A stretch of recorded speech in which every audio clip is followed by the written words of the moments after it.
Yo, what's good YouTube? It's boardzy. It has been a while since I've covered a 3D printed mouse, but in that time there have been some massive changes. Like, I don't even know if shocking is the word.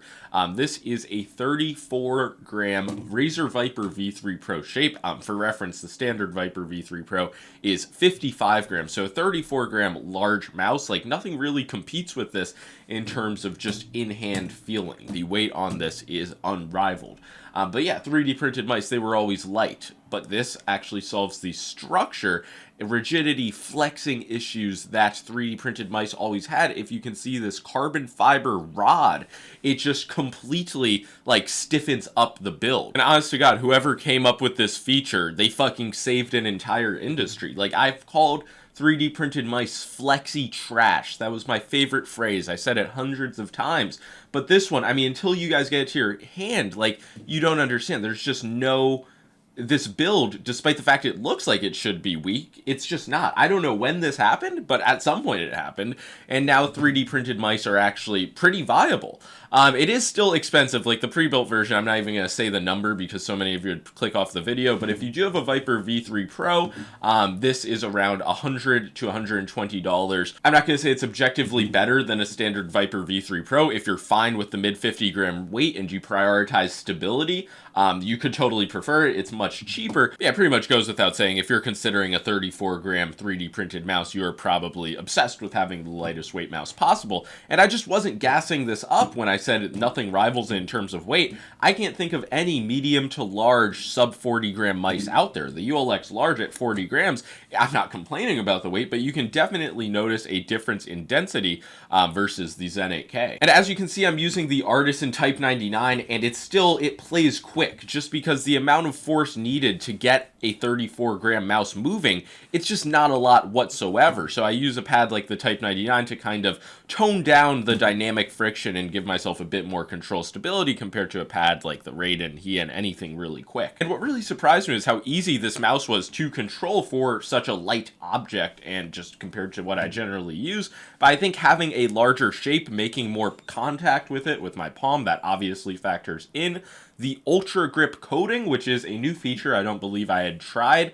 This is a genuinely, like, definitely the best 3D printed coating I've felt. That was another issue with them. They always used to have, like, cheap slippery feelings. This is not an issue with, like, finger moisture. The clicks where it's solid, this actually feels, I'd say, like, not as grippy as a, like, rubberized matte coating, but maybe like 90% of the way there. Like, truly, I didn't have any issues with the coating. If you don't opt for the Ultra Grip and you do get the standard, more slippery feeling, you can get something like the Zebra grips from X-Ray Pad, or whatever the grips of your preference are. I'm just putting that out there. As for the holes on the side, I really don't have an issue with these because they're so small. They almost feel more like the honeycombs on Final Mice used to feel. It's not like gaping holes that my fingers sink into, which is my main issue, but if there was a solid version at the same weight, I would probably prefer it. I was just surprised at how non-slippery this is. I guess that's the coating factoring in again. But yeah, my grip of this mouse, it was really stable, and just in general, this mouse was more controllable and actually solid than I thought it was going to be. I guess an issue in the past was I was just never confident with 3D printed mice because of the build, but with this, I feel like I'm using a product that is on the level of well-built mice. Honestly, it outclasses this ULX clicks unit, which definitely is a bit wonky. But yeah, one of the aspects I'm not huge on with 3D printed mice still is going to be the clicks, and these are not so much worse than the click implementation is on the Viper V3 Pro, but it's just a slightly lighter click feeling. The rebound is faster. It feels like the total travel distance is lower, and the spammability is just a bit better. So, like, it's hard to say, because I don't want to call these clicks bad, but there's room to improve. One aspect they did nail, though, is very minimal side-to-side wobble. Like, the structure is very solid for that, but I just do find there to be a good amount of pre-travel and post-travel, just combined with a somewhat, not heavy, but for the insanely lightweight of the mouse, a bit heavy initial click feeling sometimes. But honestly, for most people, these clicks are going to be solid, especially if you play a tracking heavy game where click timing isn't the most important thing. I think the really lightweight of this mouse would obviously outweigh that. Now onto the side buttons. Another thing, usually not something that gets much thought, an afterthought. But once again, for a 3D printed mouse, these are the best side button implementation I've tried. I'll show you guys it next to Razer. It's not just using the original buttons from the mouse, but they don't feel subpar in any aspect. And yeah, I did just notice that you can, when testing for side-to-side wobble, get some movement, but really these are a light, crisp, like adequately tactile feeling side button, and the way I hit the bottom side button, you can see it's not really being influenced by the wobble. So really solid in that aspect. I wouldn't say it's better than the Viper V3 Pro standard side button implementation, but really close. And yeah, now I just want to quickly talk about the shape of this mouse. It is very similar, but it's not a complete one-to-one of the Viper V3 Pro. The standard Viper V3 Pro just does feel a bit more straight. Like the sides have a bit more aggressive straightness, whereas everything's just a little bit more curved. Yeah, in hand, you can obviously tell that this is based on the Viper V3 Pro, but due to the big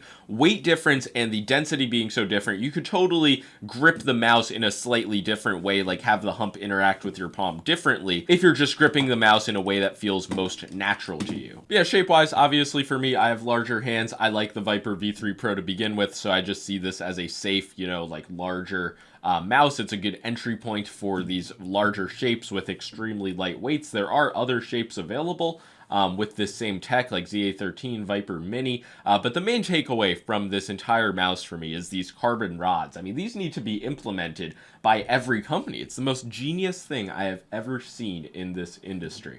And I'm happy I don't have to talk about the tech on this mouse because, once again, just Viper V3 Pro internals, so it's very solid. In the past, 3D printed mice would use like kind of janky, cheap internals. That not whatsoever the case here. Also a 150 milliamp hour battery, so it is smaller than default. The battery life is a bit worse, but that's the price you have to pay for the lightweight.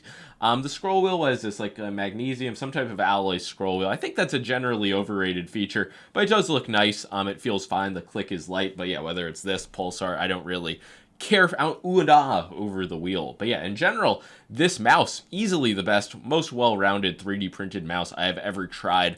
Blown away by the build, blown away by the weight. The clicks were the one thing where it's like, okay, it does feel like it's a 3D printed click piece. We could do a little bit better. But yeah, obviously the price is insane. I'm not saying that this is worth it or that the weight difference is going to make you some type of significantly better player, but I can say that this is a well-implemented 3D printed mouse. Some of you may even accuse me of shilling, and all I say to that is watch any past video I had on a 3D printed mouse. All of my complaints have pretty much been addressed, and it's just good. Credit where it's due. That's going to be all for this video, I think.